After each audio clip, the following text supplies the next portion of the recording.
નમસ્કાર મિત્રો, એક વખત આપનું આપણી ચેનલમાં ફરી વખત સ્વાગત છે। આપણી ચેનલની અંદર આપણે અભ્યાસ કર્યો તો ચેપ્ટર નંબર 8 વિશેનો, અને આપણે ચર્ચા થઈ હતી કે હવે પછી આપણે 9મું ચેપ્ટર ચાલુ કરશું, સાથે સાથે સ્વાધ્યાય પોથીનું સોલ્યુશન પણ કરશું। અભ્યાસ કરવાનો હતો ધોરણ 9નું ચેપ્ટર નંબર 9 બળ અને ગતિના નિયમો। ચેપ્ટર નંબર 8ની અંદર આપણે વાત કરી હતી વેગની, પ્રવેગની, ઝડપની અથવા તો જુદી જુદી ભૌતિક રાશિઓની। આ ચેપ્ટરની અંદર આપણે અભ્યાસ કરશું બળ અને ગતિના નિયમો વિશે। હવે લાસ્ટ ચેપ્ટરની અંદર મતલબ કે ચેપ્ટર નંબર 8ની અંદર આવી કોઈ ચર્ચા હતી નહીં કે પદાર્થને બળ આપીએ તો શું થાય, કે ગતિના નિયમો મતલબ કે કઈ રીતે।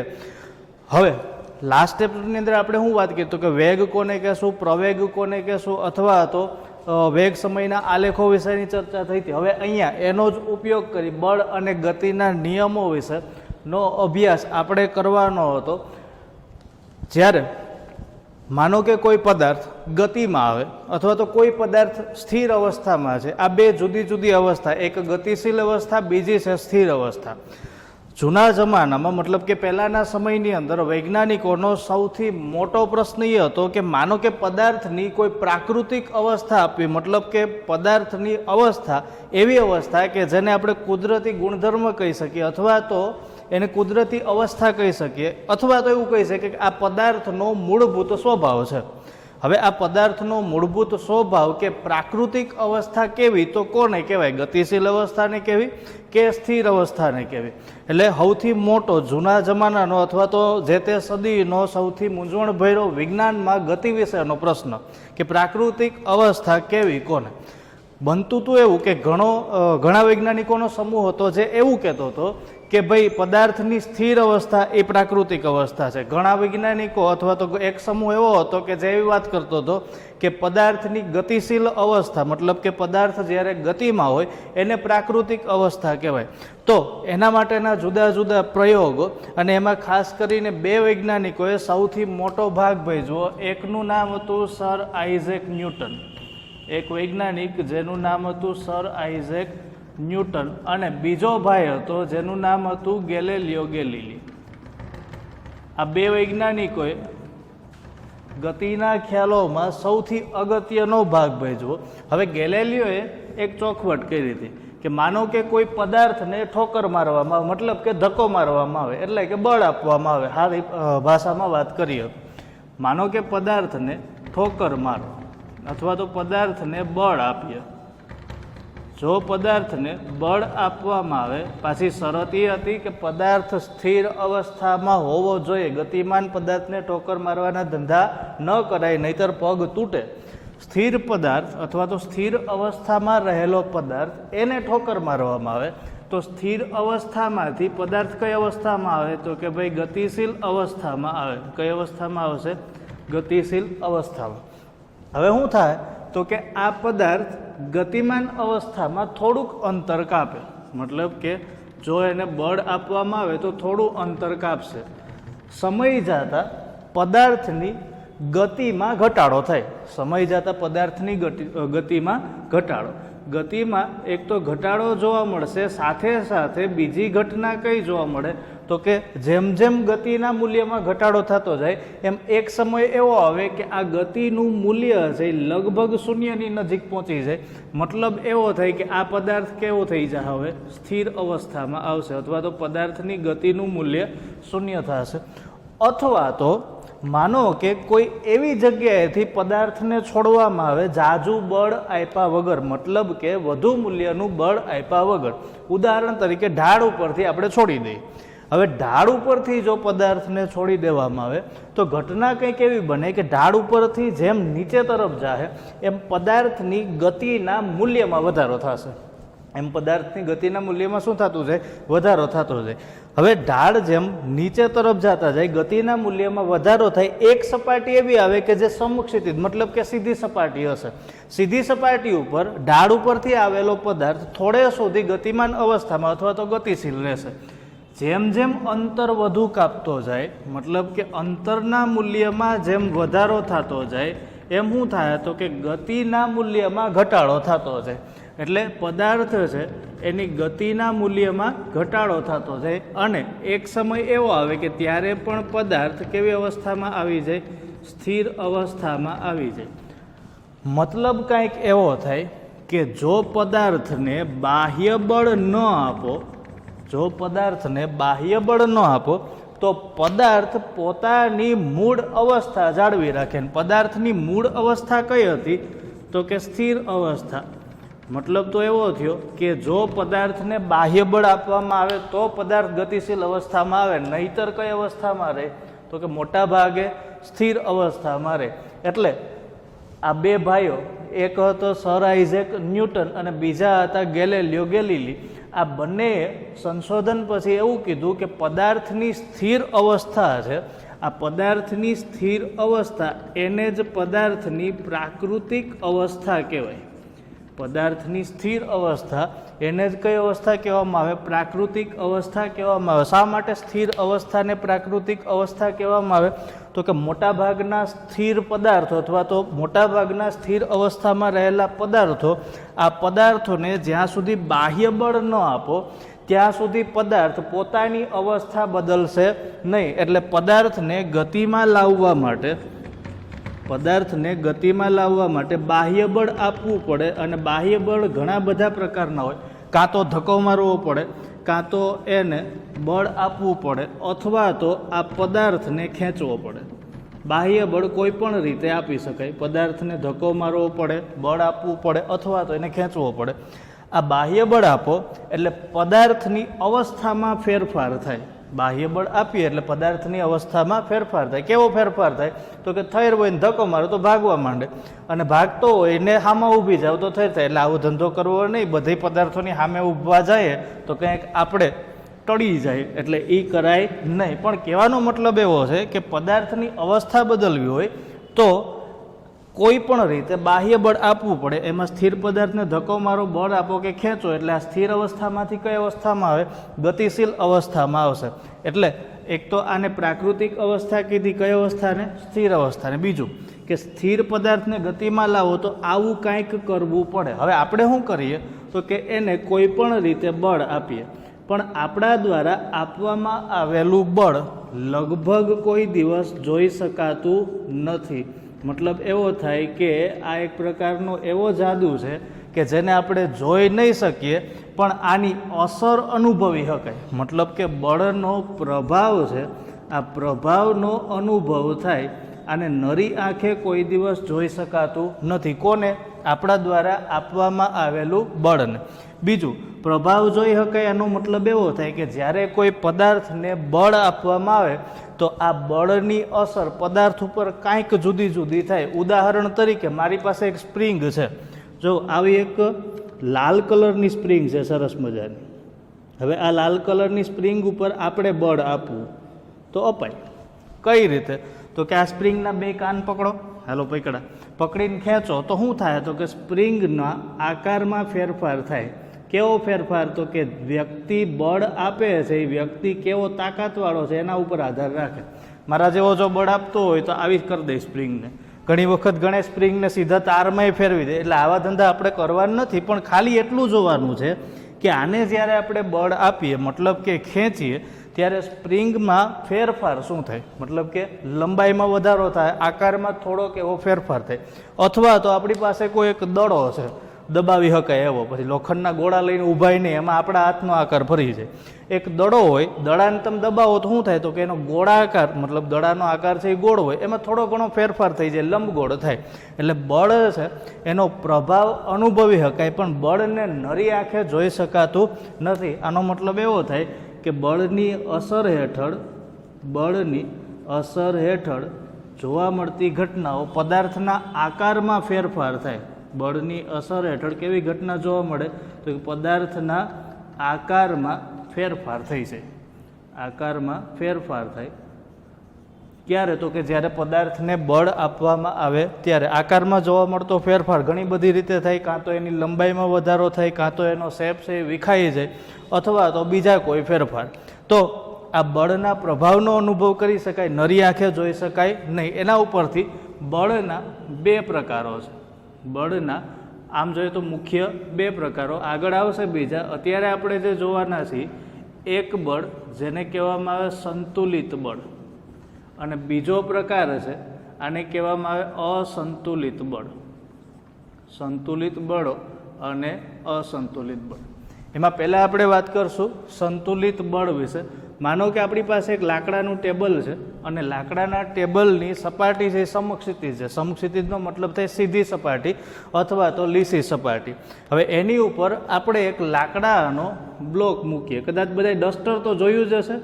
માની લો કે આ ડસ્ટર છે અને ડસ્ટરના બંને છેડા ઉપર આપણે ખીલી લગાવીને બે દોરી બાંધવાની છે. આવી રીતે એક ડસ્ટર છે અને આ એના બંને છેડા ઉપર એક ખીલી લગાવી બે દોરી બાંધીએ. દોરીના બંને છેડાને હું નામ આપું છું. એક છેડાને કહું એક્સ, બીજાને કહું વાય. હવે કરવાનું એવું છે કે હું પહેલાં એક્સ છેડાને ખેંચી અને પછી વાય છેડાને ખેંચી. પહેલાં એક્સ છેડાને ખેંચી અને પછી વાય છેડાને. માની લો કે આપણે અહીંયા જે લાલ કલરનું ચોખ્ઠું દોર્યું એ આ ડસ્ટર છે. એક બાજુનો છેડો હું અહીંયાથી બાંધી દઉં, બીજી બાજુનો છેડો અહીંયાથી બાંધું. આ છેડાને હું કહું એક્સ છેડો, આને કહું વાય છેડો. હવે હું આ એક્સ છેડાને ખેંચી તો ડસ્ટર આ બાજુ આવશે કે નહીં? મતલબ કે કઈ બાજુ ખસે? જમણી બાજુ. મતલબ કે એક્સને ખેંચીએ એટલે ડસ્ટર છે આ બાજુ ગતિ કરશે. માત્ર ને માત્ર એક્સને જ ખેંચવાનો છે. જેટલા બળથી આપણે એક્સને ખેંચો એટલા જ બળથી આ છેડો મતલબ કે વાયને ખેંચવાનો. કઈ તરફ? સામેની તરફ.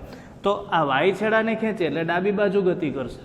એક્સને ખેંચો તો જમણી બાજુ, વાયને ખેંચો તો ડાબી બાજુ.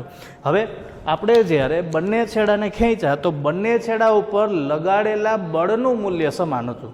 બંને છેડા ઉપર લગાડેલા બળનું મૂલ્ય કેવું હતું? સમાન હતું. હવે શું કરવાનું? તો કે બંને છેડાને ખેંચવાના. બંને છેડાને ખેંચવાના. કઈ રીતે? તો કે બે બાજુ એક સરખું બળ લગાડીને ખેંચવાના. આ બે છેડા બાજુ એક સરખું બળ લગાડીને ખેંચો. જો આપણે ખેંચીએ બે બાજુ એક સરખું બળ, અને હું ગમે એમ ખેંચી તો ડસ્ટર છે એ ગતિ કરશે નહીં, પણ વધારે જો બળ લગાડી તો આની ઉપર અસર જોવા મળશે. હું તો ડસ્ટર ભાંગી જાય, લાકડાને જે આપણાથી ભાંગી શકશે નહીં, અને એ કરવાનું નથી. કહેવાનો મતલબ એવો હતો કે બે બાજુ એક સરખું બળ લગાડીને ખેંચું તો શું થાય? તો કે આ ડસ્ટર ગતિ કરશે નહીં. હું કામ ગતિ નહીં કરે ભાઈ? તો કે અહીંયા બંને બાજુ બળના મૂલ્ય કેવા હતા? તો કે એક સરખા હતા. બંને બાજુ બળના મૂલ્ય એક સમાન, અને જો બે બાજુ એક સમાન બળથી ખેંચવામાં આવે તો ડસ્ટર ગતિ કરશે નહીં. જો આ પ્રકારનું બળ લગાડવામાં આવ્યું હોય તો આને કહેવામાં આવે સંતુલિત બળ. કેવું બળ કહેવામાં આવે? સંતુલિત બળ. વ્યાખ્યા આપવી હોય તો આમ આપી શકાય કે જે બળની અથવા તો જે બાહ્ય બળની અસર હેઠળ ગતિમાન પદાર્થ ગતિમાન અવસ્થામાં જ રહે અને સ્થિર પદાર્થ સ્થિર અવસ્થામાં જ રહેતો હોય તો આ પ્રકારના બળને કેવું બળ કહેવામાં આવે? સંતુલિત બળ. મતલબ કે વ્યાખ્યા આપવી હોય તો આમ આપી શકાય કે જે બાહ્ય બળની અસર હેઠળ સ્થિર અવસ્થામાં રહેલો પદાર્થ સ્થિર અને ગતિમાન અવસ્થામાં રહેલો પદાર્થ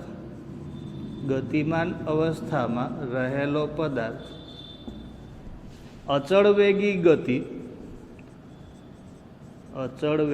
ગતિ ચાલુ રાખે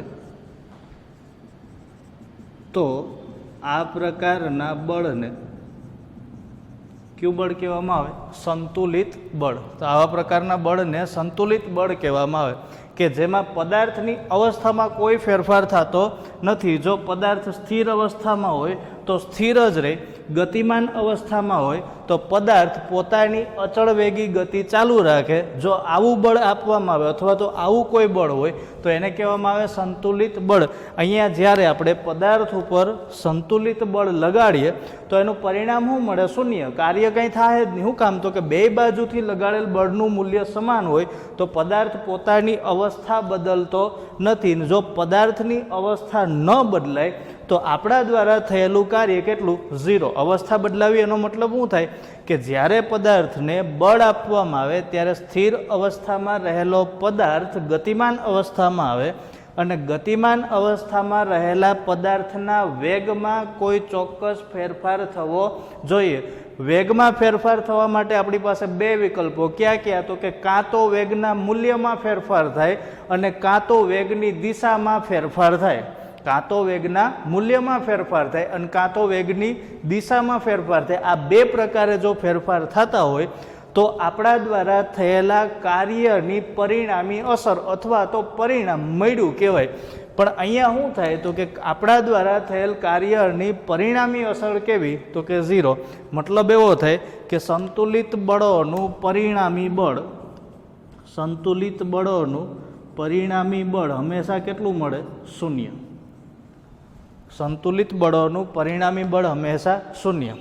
બીજી એક ખાસ અગત્યની વાત, સંતુલિત બળની પરિણામી અસર અથવા તો આનું પરિણામી બળનું મૂલ્ય 0 હોય, પણ સંતુલિત બળની અસર હેઠળ ઘણી વખત આ ઘટના જોવા મળે કે પદાર્થના આકારમાં ફેરફાર થાય. મતલબ કે પદાર્થનો આકાર બદલી જાય. સંતુલિત બળની અસર હેઠળ પદાર્થનો આકાર બદલે.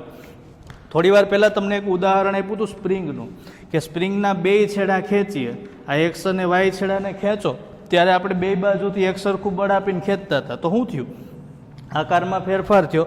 બીજું તમને કીધું હતું કે ભાઈ દડાને બંને બાજુથી દબાવો તો ગોળાકારને બદલે કેવો થઈ જાય, તો કે લંબગોળ થઈ જાય. ગોળાકારને બદલે કેવો થઈ જાય, લંબગોળ. મતલબ એવો થાય કે જ્યારે સંતુલિત બળ આપવામાં આવે પદાર્થને તો પદાર્થના આકારમાં શું થઈ જાય, ફેરફાર થાય. એના પછીનો બળનો બીજો પ્રકાર હતો કયો, અસંતુલિત બળ.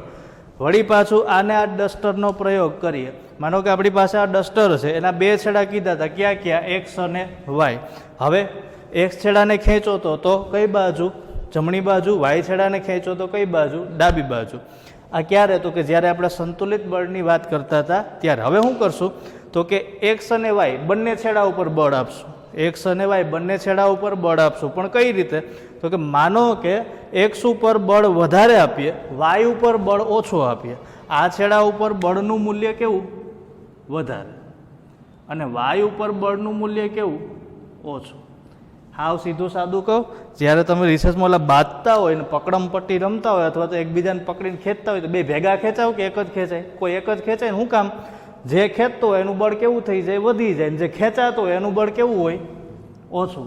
અહીંયા આપણે એ જ કરવાનું છે, બે છેડા ઉપર ઓછા વધતા મૂલ્યનું બળ આપવાનું. તો શું થાય, તો કે જે બાજુ બળનું મૂલ્ય વધારે હશે એ બાજુ આ ડસ્ટર ગતિ કરશે. મતલબ કે એક છેડા તરફ, એટલે કે ડાબી બાજુ ખસે. હવે માનો કે એનાથી થોડીક ઉલટી પ્રક્રિયા કરો, જ્યાં બળ ઓછું છે ત્યાં બળનું મૂલ્ય વધારો, જ્યાં બળ વધુ છે ત્યાં બળનું મૂલ્ય ઓછું કરો.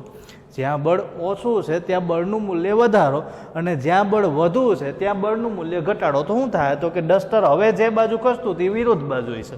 અત્યારે એક્સ ઉપર વધારે હોય તો જમણી બાજુ, વાય ઉપર વધારો તો કઈ બાજુ, ડાબી બાજુ. પણ અહીંયા શું થાય, તો કે આપણે જે બળ આપીએ એની પરિણામી અસરનું કાંઈક મૂલ્ય મળે.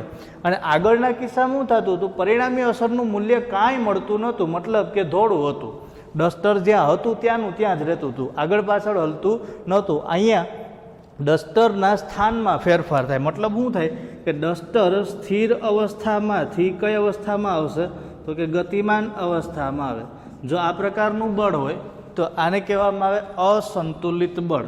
આ પ્રકારના બળોને કયા બળ કહેવામાં આવે, અસંતુલિત બળ.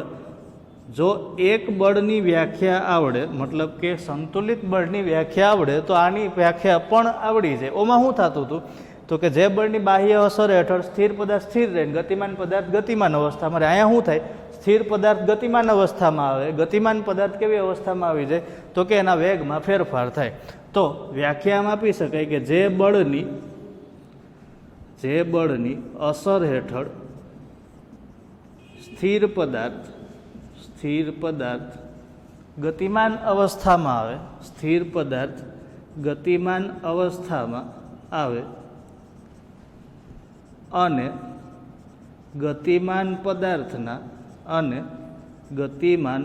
પદાર્થના વેગમાં, વેગમાં થતો ફેરફાર તમને મેં થોડી વાર પહેલાં જ કીધું કે બે રીતે વેગમાં ફેરફાર થાય. એક કાં તો વેગના મૂલ્યમાં કાંઈ બદલાવ થાય તો પણ વેગનો ફેરફાર કહેવાય, અને દિશામાં કોઈ ફેરફાર થાય તો પણ વેગમાં ફેરફાર થયો એવું કહી શકાય. એટલે અહીંયા ચોખવટ કરવી પડે કે કાં તો મૂલ્યમાં ફેરફાર થાય અથવા તો દિશાનો ફેરફાર થાય તો પણ વેગમાં ફેરફાર થયો એવું કહી શકાય. એટલે ગતિમાન પદાર્થના વેગમાં ફેરફાર થાય તો આવા બળોને કયા બળ કહેવામાં આવે? અસંતુલિત. તો આવા બળને અસંતુલિત બળ કહેવામાં આવે. હવે અસંતુલિત બળની અસર હેઠળ મોટા ભાગે પદાર્થના આકારમાં ફેરફાર થશે નહીં. કેમ નહીં થાય? તો કે એક બાજુથી જ્યારે વધુ બળ આપવામાં આવે એટલે પદાર્થ એ તરફ ગતિમાન અવસ્થામાં આવે, અથવા તો પદાર્થ ગતિમાન અવસ્થામાં હોય તો સ્થિર અવસ્થામાં આવે. એટલે અહીંયા મોટા ભાગે પદાર્થના આકારમાં ફેરફાર થશે નહીં, પણ અસંતુલિત બળોનું પરિણામી બળ અથવા તો આની પરિણામી અસર હંમેશા શૂન્ય સિવાયની હોય. મતલબ કે પરિણામી અસર કેવી હશે? શૂન્યતર. શૂન્ય સિવાયની કોઈ પણ, શૂન્ય તો ન જ હોય. તો આ બળને કયું બળ કહેશું?